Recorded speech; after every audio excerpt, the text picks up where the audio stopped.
Welcome to the deep dive. Today, we're taking a look at the conservatorship of Britney Spears.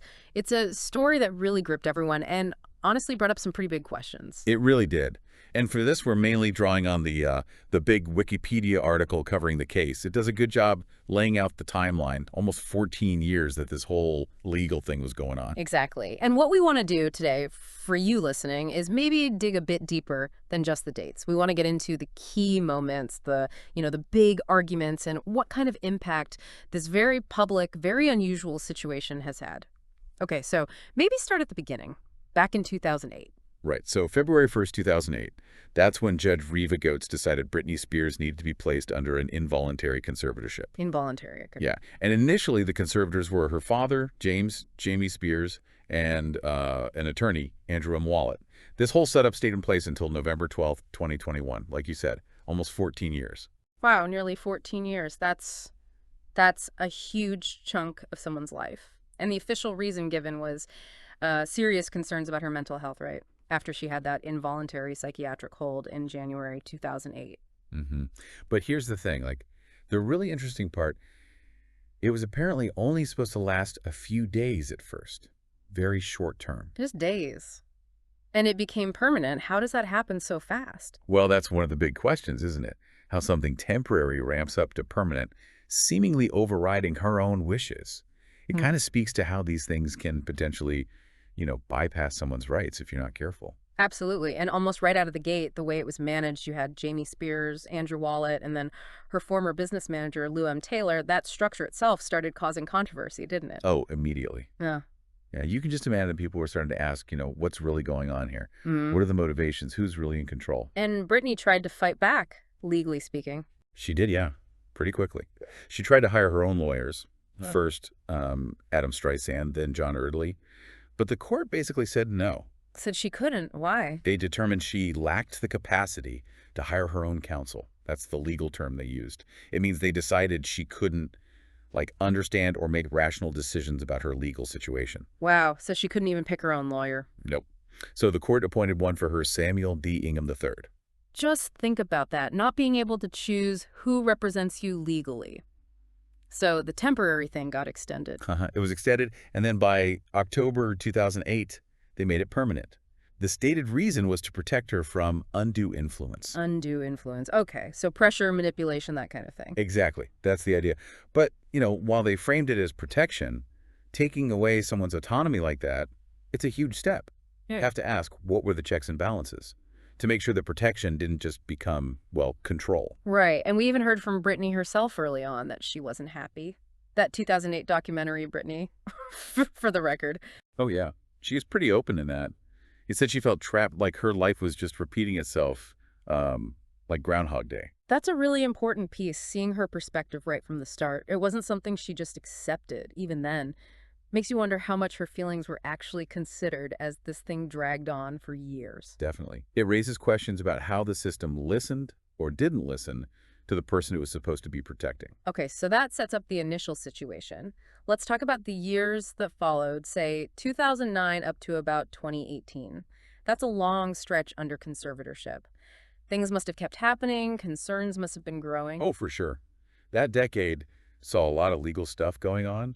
There was that defamation lawsuit Sam Liffey filed against the Spears family related to things Lynn Spears wrote in her book. Right, I remember that. And restraining orders, too. Yeah, against Luffy and also Adnan Khalib.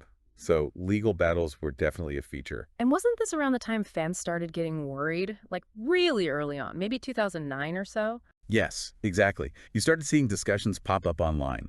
Little pockets of fans expressing concern, saying something didn't feel right about her situation, her well-being. It's kind of amazing how early some people sensed something was off. It really shows how connected people felt to her. And those early whispers, even if they weren't mainstream yet, they kind of planted the seeds for what later became the huge #FreeBritney movement. And financially, what was happening with her money during this time? Well, that was definitely active.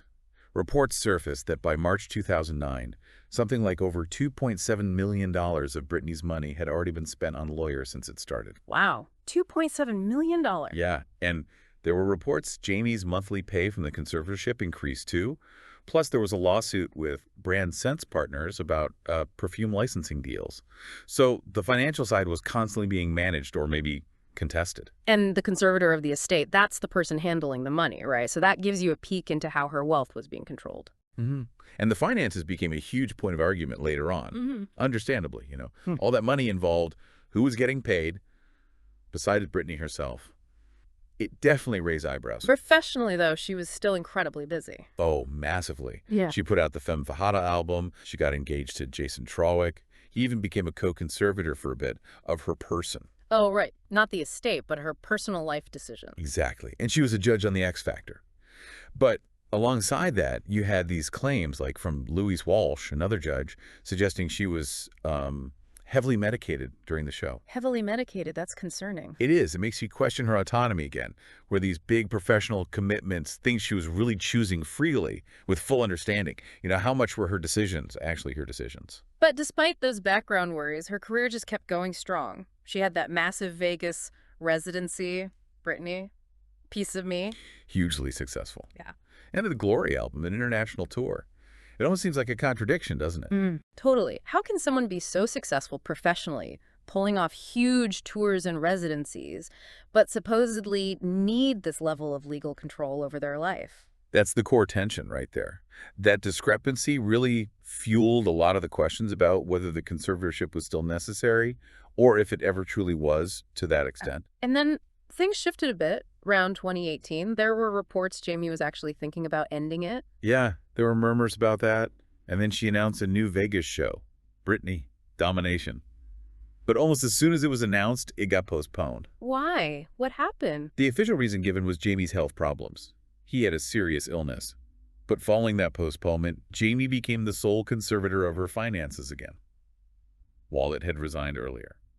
And then, in April 2019, Britney checked into a mental health facility. Citing distress over her dad's health, was that the reason given? That was the public reason, yeah. But this is where things really started to heat up publicly. Because of that voicemail. The one left for the Britney's Graham podcast. Exactly. An anonymous person, claiming to be a former paralegal from the firm handling the conservatorship, left this voicemail alleging Britney was being held in that facility against her will. Wow. And that voicemail it blew up. It really galvanized the fans who were already concerned and basically launched the hashtag Free Britney movement into the mainstream. Even if you couldn't verify everything in the voicemail instantly, it voiced the worst fears people had. So hashtag Free Britney really took off then. And her mom, Lynn Spears, started getting more involved legally. Yeah, Lynn started making legal filings, requesting information, showing up at hearings. It seemed like maybe the family wasn't all on the same page anymore. And Jamie, how did he react to all this growing pressure? Well, reports suggest he tried to expand the conservatorship's reach even internationally. And there were lawsuits filed against some of the key hashtag Free Britney advocates, like trying to shut down the criticism. Things definitely got more tense. And then Jamie stepped down as conservator of her person. Yes. That was after an alleged physical altercation with one of Britney's sons. So, he stepped down from the person role, and Jody Montgomery, who was already involved as a care manager, took over that part. Jamie remained in control of the estate, the finances. And by 2020, with TikTok blowing up, the movement got even bigger. Oh, massively. TikTok brought it to a whole new, younger audience. The hashtag was everywhere. The public pressure just kept building and building. Then came a really big moment. Britney's own lawyers publicly backed the movement. Yes, September 2020. Her court-appointed lawyer, Ingham, filed documents stating that Britney welcomes and appreciates the informed support of her many fans. That was huge. It was like official confirmation from her side. A direct signal of how she felt. Absolutely. And then she went further, stating through her lawyer that she was, quote, afraid of her father and wouldn't perform again as long as he was in charge of her career via the conservatorship. They also started pushing for a corporate fiduciary, Bessemer Trust, to be appointed as a co-conservator alongside Jamie. Even though Bessemer Trust later pulled out, right? Right. They did, yeah. But the initial appointment showed a potential shift, an attempt to dilute Jamie's sole control over the finances. Okay, so that leads us into 2021, which really feels like the year everything changed. It kicked off with that documentary framing Britney Spears in February. That had a massive impact, didn't it? Oh, enormous. It put the whole story, all the complexities right in front of a huge mainstream audience, people who maybe hadn't followed it closely, suddenly understood the timeline, the players involved, and it really sparked a lot of criticism of the media's past treatment of her, of Jamie, of the legal system itself. And after that, Doc, Britney asked to speak to the court herself, directly. She did. And on June 23rd, 2021, she got her chance. And her testimony, I mean, it was explosive. What'd you say? She laid it all out. Allegations of abuse, being forced to work against her will, forced medication like lithium that made her feel drunk, not being allowed to get married or remove her IUD to have more children. Just this litany of mistreatment and total lack of autonomy. Being forced to keep an IUD in, that's horrifying. It was incredibly powerful and disturbing stuff. Hearing it directly from her, in her own voice, it changed everything. The public outcry was immense. How did Jamie respond to that testimony? His lawyers called for an investigation into her claims, but they also tried to deflect blame onto Jody Montgomery, the conservator of the person. It got messy.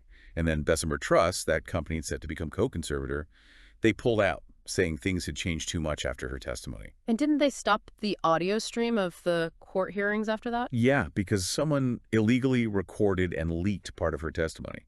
So the court shut down the remote public access, which just added to the feeling of things being, kind of chaotic and tightly controlled. Support for her must have surged then. Definitely. Other celebrities started speaking out more forcefully. Iggy Azalea shared stories about restrictions she'd seen Britney under. The New Yorker published a big piece with allegations from a family friend, Jacqueline Butcher, backing up Britney's claims of control. More voices adding weight to her story. Exactly. And then you saw key people resigning. Her manager for years, Larry Rudolph, stepped down. And her court-appointed lawyer, too, Samuel Ingham. Him too. After nearly 13 years on the case, it felt like the old structure was really starting to crumble. And the biggest change, she finally got to choose her own lawyer. Yes, that was massive. The court granted her request, and she hired Matthew Rosengart. And he came in swinging, right? Absolutely. He immediately filed to get Jamie removed as conservator of the estate, citing alleged financial mismanagement, saying it was in Britney's best interest. He was much more aggressive, much more public in fighting for her. And then came those surveillance allegations, that New York Times documentary, Controlling Britney Spears. Right. That dropped more bombshells. Claims that her security team, allegedly under Jamie's direction, monitored her phone calls, mirrored all her text messages, even put a recording device in her bedroom. In her bedroom. That's beyond invasive. It was shocking. Serious allegations raising huge privacy and legal questions. So things were moving really fast now. What happened next? The court acted. On September 29th, Judge Penny suspended Jamie Spears as conservator of the estate. Huge victory for Britney. John Zabel, an accountant chosen by Britney's team, was appointed as temporary conservator of the estate. Jamie was out. Out of the financial control, yes. And then, maybe seeing the writing on the wall, Jamie's lawyers did a complete 180. They filed the petition to terminate the conservatorship entirely. Wow. After fighting for so long to keep it. He basically said the circumstances had changed and Britney seemed ready for it to end. Probably felt the pressure, legally and publicly. So the final step. November 12th, 2021. Judge Penny formally terminated the conservatorship. No objections were raised in court. After 13 years, 9 months, and 12 days, Britney Spears was free. Just incredible. But like you said, the story doesn't quite end there. What's happened since? What's the fallout, the aftermath? Well, there's been ongoing media focus on her life now, sometimes intrusives, leading to wellness checks and discussions about her adjustment. But maybe the biggest impact is what people are calling the Britney effect. The Britney effect. Tell me more about that. It's basically this huge increase in public awareness about conservatorships, or guardianships as they're called elsewhere.